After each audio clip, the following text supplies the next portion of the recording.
உமக்கு நிகரான இறைவன் யார்?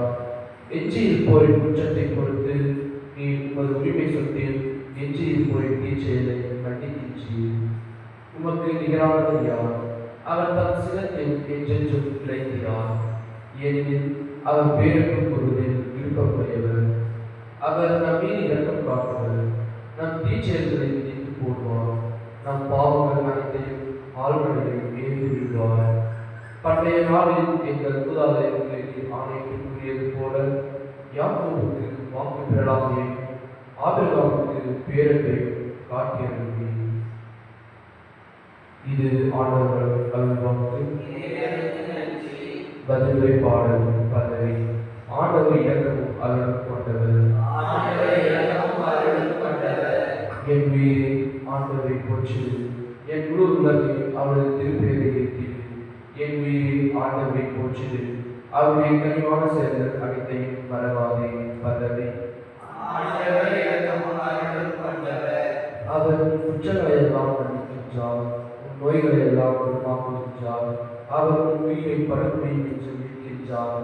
அவருடைய பேரன்பை இரக்கத்தை மறுபடியாக சுற்றுகின்றார். பல்லவி. அவர் எப்பொழுதும் கருது கொள்பவர் அல்ல, என்றென்றும் சினம் கொள்பவர் அல்ல. அவர் நம் பாவங்களுக்கு ஏற்ப நம்மை நடத்துவதில்லை, நம் குற்றங்களுக்கு ஏற்ப நம்மை தண்டிப்பதில்லை. பல்லவி. அவர் தமக்கு அஞ்சுவோருக்கு காட்டும் பேரன்பு மண்ணில் நின்று விண்ணளவு போற்று உயர்ந்தது. மேற்கில் நின்று கிழக்கு எத்துணை தொலைவுள்ளதோ அத்துணை தொலைவிற்கு நம் குற்றங்களை நம்மிடமிருந்து அவர் அகற்றுகின்றார். பல்லவி.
அக்காலத்தில் வரி தட்டுவோர் பாவிகள் யாவரும் இயேசு சொல்வதை கேட்க அவரிடம் நெருங்கி வந்தனர்.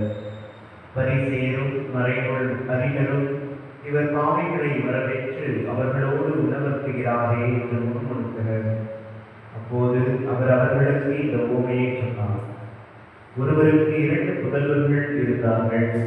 அவர்களுள் இளையவர் தந்தையை நோக்கி, அப்பா, சொத்தில் எனக்கு உரிய பங்கை நாடும் என்றார். அவர் சொத்தை அவர்களுக்கு பகிர்ந்து அளித்தார். சில நாட்களுக்குள் இளைய மகன் எல்லாவற்றையும் திரட்டி கொண்டு தொலைநாட்டிற்கு நெடும் பயணம் மேற்கொண்டார். அங்கு தாறுமாறாக வாழ்ந்து தம் சொத்தை பாழாக்கினார். அனைத்தையும் அவர் செலவழித்தார். பின்பு அந்த நாடு முழுவதும் கொடிய பஞ்சம் ஏற்பட்டது. அப்பொழுது அவர் வறுமையில் வாடினார். எனவே அந்நாட்டு குடிமக்களுள் ஒருவரிடம் அண்டி பிழைத்து சென்றார். அவர் அவரை பற்றி பன்றி மேய்க்க பயிர்களுக்கு அனுப்பினார். அவர் பன்றிகள் தின்னும் நிச்சுக்களால் தம் வயிற்றை நிரப்ப விரும்பினார். ஆனால் அதை கூட அவருக்கு கொடுப்பாரில்லை. அவர் அறிவு தெரிந்தவராய், என் தந்தையின் கூலி ஆள்களுக்கு தேவைக்கு மிகுதியான உணவை விட நான் என் பசியால் சாகிறேனே, நான் புறப்பட்டு என் தந்தையிடம் போய், அப்பா, கடவுளுக்கு உமக்கும் எதிராக நான் பாவம் செய்தேன். இனிமேல் நான் உம்முடைய மகன் எனப்பட தகுதியேற்றவன். உம்முடைய கூலி ஆள்களுள் ஒருவனாக என்னை வைத்துக் கொள்ளும் என்பேன் என்று சொல்லிக் கொண்டார். உடனே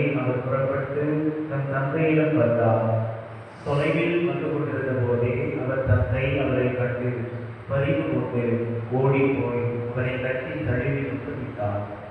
மகனோ அவரிடம், அப்பா, கடவுளுக்கும் உமக்கும் எதிராக நான் பாவம் செய்தேன். இனிமேல் நான் புதிய மகன் எனப்பட தகுதியற்றவன் என்றார். தந்தை தம் பணியாளரை நோக்கி, முதல் தரமான ஆடையை கொண்டு வந்து இவனுக்கு உடுத்துங்கள், இவனுடைய கைக்கு மோதிரம், காலுக்கு மிதியடிகளும் அணிவீர்கள், கொடுத்த கற்றை கொண்டு வந்து அடியுங்கள், நாம் மகிழ்ந்து விருந்து கொண்டாடுவோம். ஏனெனில் என் மகன் இவன் இறந்து போயிருந்தான், மீண்டும் உயிர் பெற்று வந்துள்ளான், காணாமல் போயிருந்தான், மீண்டும் கிடைத்துள்ளான் என்றார்.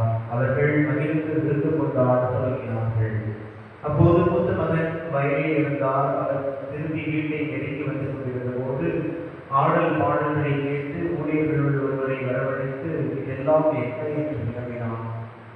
அதற்கு ஊழியர் அவரிடம், தம்பி வந்திருக்கிறார், அவர் தம்மிடம் நலமாக திரும்பி வந்திருப்பதால் தந்தை கொடுத்த கத்தை அளிக்கிறார் என்றார். அவர் சினமுற்று உள்ளே போக விருப்பம் இல்லாதிருந்தார். உடனே அவருடைய தந்தை வெளியே வந்து அவரை உள்ளே வருமாறு ஏற்றி கேட்டார்.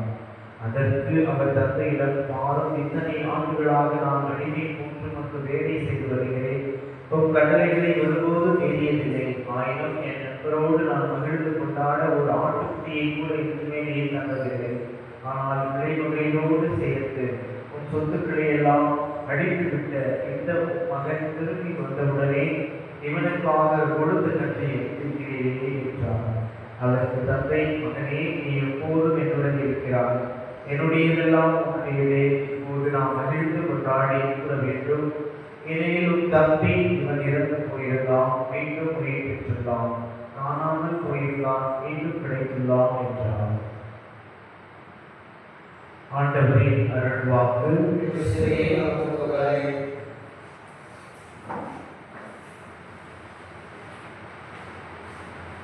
காலத்திலே நாம் சிந்திக்க வேண்டிய நிகழ்வுகளுள் மிக முக்கியமான ஒன்று இந்த ஊதாரி மைந்தர் கோவை. ஊதாரி மைந்தரும் இரக்கமுள்ள தந்தையையும் நினைவில் கூர்ந்து தவறாற்றில் ஆண்டவருக்கு திருப்பி வருவதற்கு நாம் முயற்சி செய்ய வேண்டும். பாரத சகோதரனை இரண்டு கருத்துக்களை மட்டும் நான் சுருக்கமாக சொல்கிறேன். ஒன்று, மனமாற்றத்திற்கு முன்பாக, கடவுளிடம் திரும்பி வருவதற்கு முன்பாக நமக்குள் முதலில் மாற்றம் நிகழ வேண்டும். இந்த உண்மையில் ஒரு வார்த்தை உள்ளது. அந்த இளைய மகன் அறிவு தெரிந்தவனாக தந்தையை பற்றி நினைத்து பார்க்கிறான். அவன் தந்தையை நோக்கி ஓடி வருவது வெறி மனமாற்றம், ஒரு ப்ராசஸ். அந்த ப்ராசஸுக்கு அடிப்படையானது அவனுக்குள் ஏற்பட்ட மாற்றம். தந்தை வேண்டாம், தந்தையோடு இருக்கிற உறவு வேண்டாம், அல்லது அண்ணன் வேண்டாம் என்றெல்லாம் சொல்லிவிட்டு சொத்தை எடுத்துக்கொண்டு தூர நாட்டுக்கு சென்ற அவன் தந்தையை பற்றி நினைத்து பார்க்கிறான். அவனுக்குள் ஏற்பட்ட மாற்றம் அதுதான். அவன் தந்தையை மட்டும் நினைக்கவில்லை, தந்தையோடு இருக்கிற வேலைக்காரர்களை நினைத்து பார்க்கிறான். அவ்வளவுதான். அவன் முதலில் தனக்குள் மாற்றத்தை உருவாக்குகிறான். மனமாற்றத்திற்கு அடிப்படையில் நம்முள் ஏற்படுகிற அறிவு மாற்றம், நிலை மாற்றம். நம்முள் முதலில் அந்த மாற்றம் நிகழ்கிறது. நான் தந்தையிடம் போவேன், நான் எழுந்து போவேன், நான் அவரிடம் சொல்லுவேன் என்று தனக்குள்ளே அவன் சொல்லிக் கொண்டே இருக்கிறான். ஒரு நாள் வந்து சொல்லியிருக்கலாம், பல நாள் சொல்லியிருக்கலாம். எப்பொழுதெல்லாம் அந்த வண்டியை மாற்றலாமோ, எப்பொழுதெல்லாம் வண்டிக்கு கிடைக்கும் அது தவிர்த்து கிடைக்காம அவன் குற்றப்படுகிறானோ அப்போதெல்லாம் அவனுக்குள் இது ஓடிக்கொண்டே இருக்கு. ஒரு நாளில் வைத்தெல்லாம் இருந்து வந்திருக்க முடியாது. அது ஒரு பல நாள் போராட்டம். போனா என்ன, அங்கே என்ன நடந்தது, ஏற்றுக்கொள்வார்களா இல்லையா என்றெல்லாம் அவனுக்கும் பெரிய போராட்டம் நடந்தபடி. ஆனால் ஆயிரத்தி சொல்வது கொண்டு அந்த போராட்டம் வெறும் மனநிலையோடு இல்லாமல் செயல்படியும் பெற்றது. அதுதான் அவன் வெறும் நினைத்துக் கொண்டு அங்கேயே இருந்திருந்தால் பன்றியோடு பன்றியாக தான் கடைசியில் இருந்திருப்பான். ஆனால் அவன் அன்றிலிருந்து நாம் இருக்க வேண்டிய இடம் இது அல்ல, நாம் இருக்க வேண்டிய இடம் இது அல்ல. நாம் இருக்க வேண்டிய இடம் தந்தையின் இல்லம்தான்.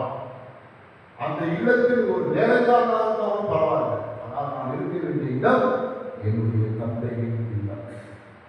இதுதான் அவர்களுக்கு ஏற்பட்ட தந்தை வேண்டாம் என்று சொன்னவள், தந்தையின் அன்பு வேண்டாம் என்று சொன்னவள், தன் சொத்தை எல்லாம் செலவிட்டவள் இருந்தாலும் தந்தையிடம் விரும்புகிறார். இந்த மனமாற்றம் நிறைய பேசிக்கொண்டே இருக்கும். அவர்களால் மனம் மாறும், எங்கிருந்து மாறும், எதிரே மாறும். நாம் ஒவ்வொருவரும் கடவுளின் சாயலாக படைக்கிறோம். கடவுள் நம் ஒவ்வொருவரையும் அவருடைய சாயலாக. பிறகு இந்த கடவுளின் சாயல் கொஞ்சம் கொஞ்சமாக பாவத்தினால் அழுகிடந்து அந்த சாயலிலிருந்து கொஞ்சம் கொஞ்சமாக விலகி கொண்டே இருக்கிறோம். அந்த சாயலை மறுபடியும் பெற்றுக் கொள்வதற்கான அந்த ஒரு நிலைப்பாடுதான் மாற்றம். நாம் இருக்க வேண்டிய இடம் தந்தையின் இடம். நாம் இருக்க வேண்டிய இடம் ஆண்டவரோடு அவரை சாயலாம். எனவே நாம் எங்கே இருந்தாலும் என்ன செய்து கொண்டிருந்தாலும் நான் இங்கிருந்து எழுந்து தந்தையை முதலில் தனக்குள் சொல்லிக் கொண்ட அவர் தன்னுடைய வார்த்தையை தன்னுடைய நினைவை செயல்படுத்தி நாம் பலது நினைக்கிறோம். எல்லாம் பலது நினைவோடு நின்று எல்லாம் 3 நாளோடு நின்று. ஆனால் அது அந்த நினைவுகள், அந்த முடிவுகள் செயல்படுகின்றன. ஊதாரி வைத்த அதற்கு செயல்படி கொடுப்பார். நினைவுகளுக்கு, சிந்தனைகளுக்கு செயல்படி கொடுப்பதற்கு ஒரு தைரியம் வேண்டும். அந்த தைரியம் அவன், அந்த தைரியத்தை அவனுக்கு கொடுத்தது தந்தை. என் தந்தை ஒரு வேலைக்காரனுக்கு நன்றாக வைத்திருக்கிறார், மகனாக என்னை கண்டிப்பாக வைத்துக் கொள்வார் என்ற எண்ணம் அந்த தந்தையின் இரக்கம், அன்பு அவளை மறுபடியும் தந்தையின் அன்பை நினைக்கும் இருகர விளைத்தவராய், இதயத்தை திறந்தவராய் கடவுள் காத்து கொண்டிருக்கிறார். தன் மகன் வந்தபோது ஓடி சென்று அவனை கட்டி அணைத்து முத்தமிட்டு அவன் காலுக்கு செருப்பையும் கைக்கு மோதிரத்தையும் கொடுத்து அவனை நன்கு உடுத்தி, நல்ல விரைவில் ஆடையை உடுத்தி, விரைவிழந்த கண்ணுட்டியை வெட்டி ஒரு விருந்து படைத்து அவனை மீண்டும் தன்னுடைய மகனாக ஏற்றுக்கொள்கிற அந்த நிலைதான் அன்கண்டிஷனல் லவ். அன்கண்டிஷனல், எந்த ஒரு கண்டிஷனும் இல்லாமல், எந்த ஒரு நிபந்தனையும் இல்லாமல், நீ எல்லாரும் செலவுப்பட்ட, நீ எல்லாத்தையும் எடுத்துக்கிட்டு, நீ இதை பண்ணிட்ட, அதை பண்ணிட்டு, எதையும் அவசரம் கட்டி அனைத்து முத்தருக்கு மறுபடியும் அந்த கடவுளின் அன்பை நினைத்தால், அந்த கடவுளின் அன்பை உணர்ந்தால் கண்டிப்பாக நாம் இருக்கிற இல்லம் இந்த உதாரி மையின் பூமை தமக்காலத்தில் இன்று மட்டும் எல்லா நாளும் நம்முடைய மனதில் ஊதாரி மைகள் அந்த பேரிழக்கம் உள்ள அன்புள்ள தந்தை நம் கண்முன் நாம் செய்ய வேண்டியதுதான். ஊதாரி மைகள் எழுந்து வந்தது எழுந்து வந்து அவரோடு ஐக்கியமாக அந்த விருந்தினை பங்கு பாவிகள் அழிந்து விடுவதல்ல அவர் விருப்பம். பாவிகள் மனந்திரும்பி வாழ வேண்டும் என்றே கடவுள் பாவத்தை வெறுக்கிறார். பாவிகள் என்று சொல்லுகிறேன். நோய் அற்றவர்களுக்கு அல்ல, நோய் உற்றவர்களுக்கே மருந்து. எனவே எந்த நிலையில் இருந்தாலும் மீண்டும் அவரோடு உறவு கொண்ட, அவரோடு ஐக்கியமாக ஒரு வாய்ப்பு மீண்டும் வாய்ப்பு. இந்த தவத்தால் இந்த தவத்தால் நமக்கு அழைப்பு. எனவே நாம் எந்த நிலையில் இருந்தாலும், எங்கே இருந்தாலும் கடவுளுடைய அன்பை சுவைத்து பார்த்து, நினைத்து பார்த்து, எழுந்து வந்து அவருக்கு உறவு கொள்ள தவறாக நாம் செய்கிற தவறு ஜெபம் பிறருக்கு செய்வது நமக்கு உதவி செய்வது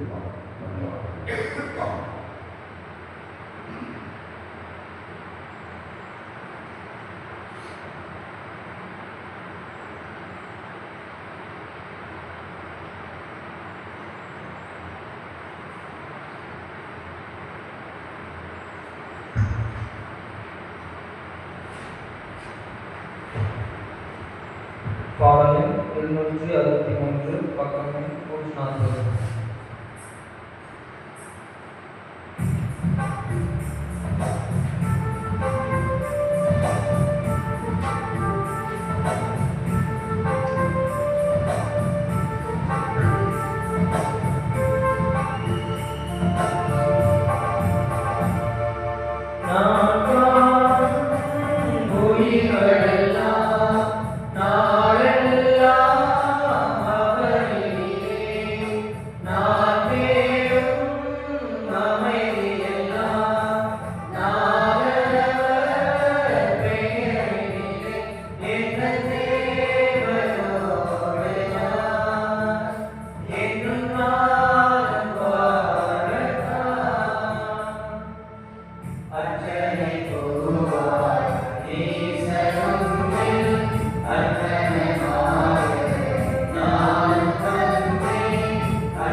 ஆண்டவரே, பலிபொருட்கள் வழியாக மீட்பின் பரிந்துரை கிடைக்க உண்மை வேண்டுகிறோம்.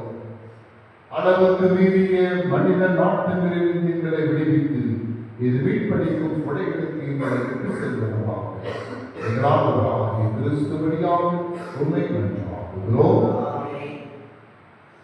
ஆண்டவர் உங்களோடு இருப்பாராக. இதை எங்களை மேலே எடுத்து ஆண்டவருக்கு நன்றி கூறுவோம். ஆண்டவரே, தூயவரான தந்தையே, என்றும் உள்ள எல்லாம் வல்ல இறைவா, எல்லாவிடத்திலும் நாங்கள் வந்து நன்றி செலுத்துவது மெய்யாகவே தகுதியும் நீதியுமாகும். எங்கள் கடமையும் மீட்புக்குரிய செயலுமாகும். உம்முடைய பிள்ளைகளின் உள்ளங்களை தூய்மைப்படுத்தி புதுப்பிக்க பயனுள்ள சிறப்பான காலத்தை ஏற்படுத்தி அதனால் நாங்கள் மட்டும் மீறிய பற்றுதலிலிருந்து விடுதலை பெற்று நிலையற்றவைகளின் மனதை ஈடுபடுத்தாமல் நிலையானவற்றின் மென்மேலும் மனதை செலுத்துமாறு எங்களை தூண்டுகின்ற காலம் இதுவே. ஆகவே வானக தூதர் புனித நண்பரோடு சேர்ந்து நாங்கள் உங்களை புகழ்ந்து ஒரே குரலாக சொல்வது,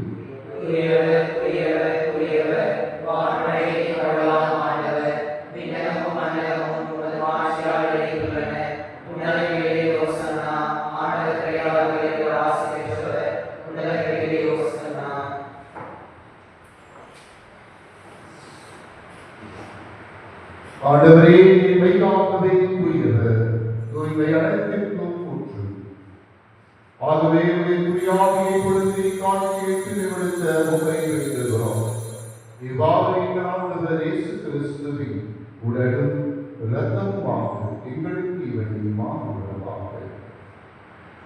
அவர் பாடுபட உடன் கணிந்து தம்மை கையளித்த போது அப்பத்தை எடுத்து நன்றி செலுத்தி அதை விட்டு தாம் சீடர்களுக்கு அளித்து அவர் கூறுகிறார், நைவரும் இதிலிருந்து பெற்று உண்ணுங்கள், ஏனெனில் இது உங்களுக்காக கையளிக்கப்படும்.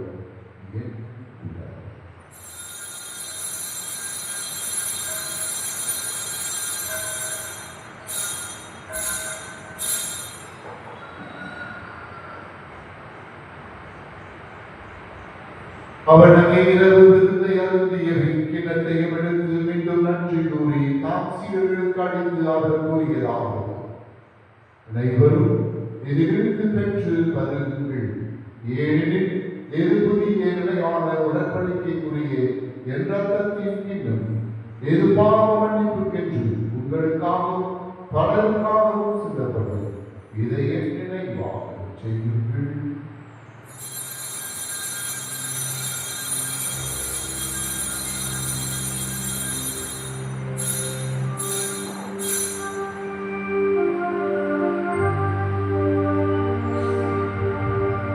நம்பிக்கையின் மறைபொருள்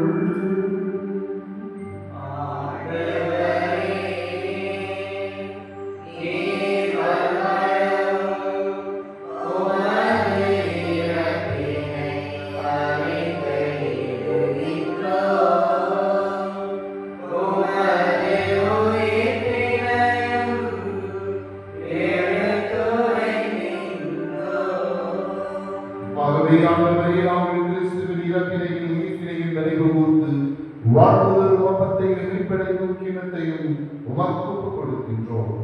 உம் திருமுனின்று ஊழியம் புரிய தகுந்தவர் எங்களை ஏற்றுக்கொண்டீர். எனவே உமக்கு நன்றி செலுத்துகிறோம். மேலும் கிறிஸ்துவின் உடலிலும் இரத்தத்திலும் பங்கு கொள்ளும் எங்களை தூய ஆவியானவர் கொண்டு சேர்க்க வேண்டும் என உம்மை தாழ்மையுடன் மன்றாடுகிறோம்.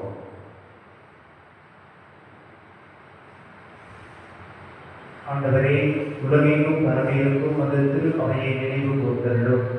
எங்கள் திருத்தந்தை பிரான்சிஸ், எங்கள் ஆயர் லாரன்ஸ் பயஸ், எல்லாம் திருநிலையினராகிய அனைவரோடும் அந்த திரு அவை அன்பில் நிறைவு பெற செய்கிறோம்.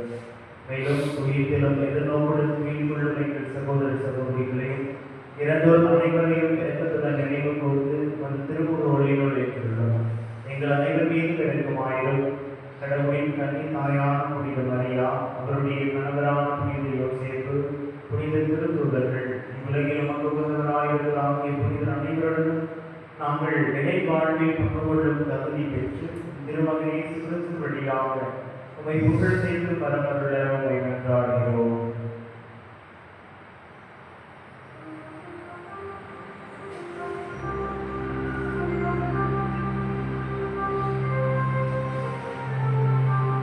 இவர் வழியாக இவரோடு இவரில் எல்லாம் வல்ல இறைவனாகிய தந்தையே, தூய ஆவியாரின் ஒன்றிப்பில் எல்லா புகழும் மாட்சியும் என்றென்றும் உமக்கு உரியவே.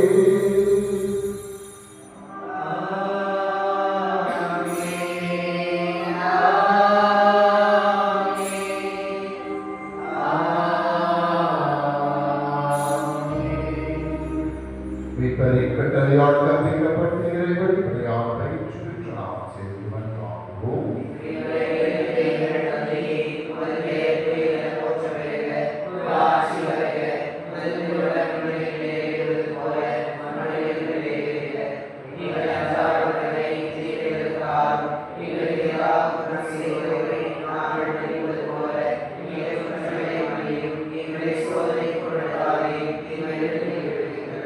ஆண்டவரே, இவை அனைத்திற்கும் எங்கள் வாழ்நாளில் அமைதி நடைபெறும் என்றாகிறோம்.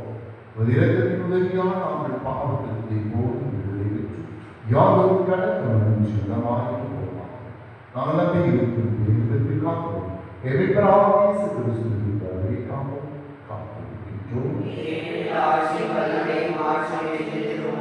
ஆண்டவரே இயேசு கிறிஸ்துவை அமைதியை சொல்லவில்லை, என் அமைதியை உங்களுக்கு அளிக்கிறேன் என்று திருத்துவதற்கு எங்கள் பாவங்களையும் பலவீனங்களையும் பாராமல் ஒரு திருவாவையின் நம்பிக்கையை கண்டு எங்களுக்கு அமைதியை ஒற்றுமை அளித்தருள்கிறார்கள் என்றும் வாழ்ந்து ஆட்சி செய்கின்றது.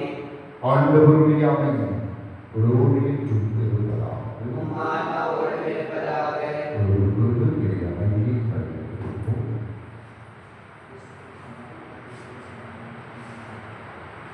உலகின் பாவங்களை போக்குவே சபையே, எங்கள் மேல் இரக்கமாயிரும். உலகின் பாவங்களை போக்குவே சபையே, எங்கள் மேல் இரக்கமாயிரும். உலகின் பாவங்களை போக்குவே சபையே, எங்களுக்கு அமைதியை அளித்தருளும்.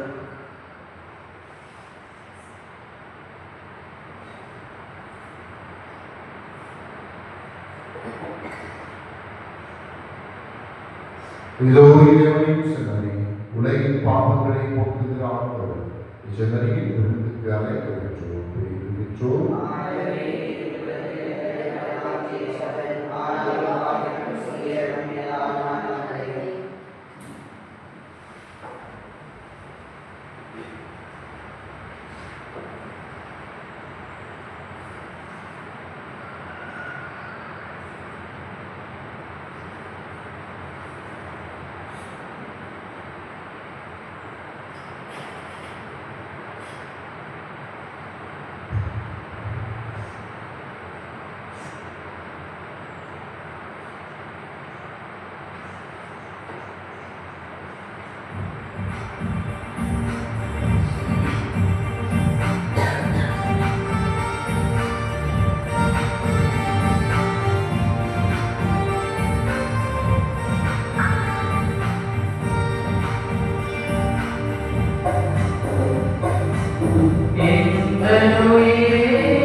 ஆண்டவரே, நாங்கள் பெற்றுக்கொண்ட புனித உணவு எங்கள் இதயத்தின் ஆழத்தை சுருங்கி நிரப்புவதாக.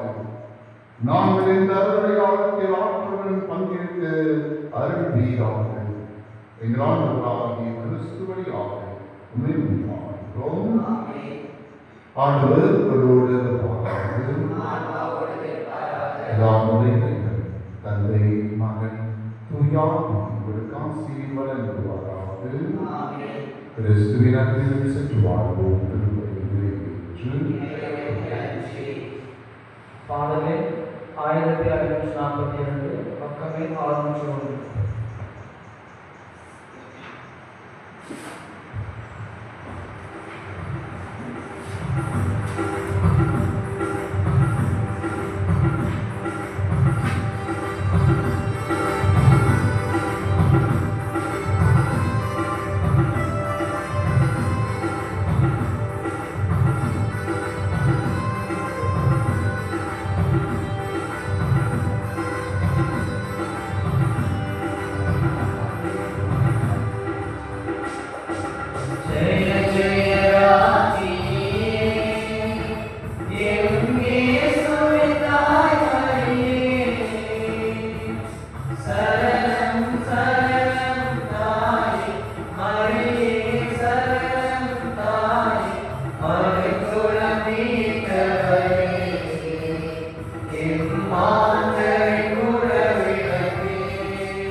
சகல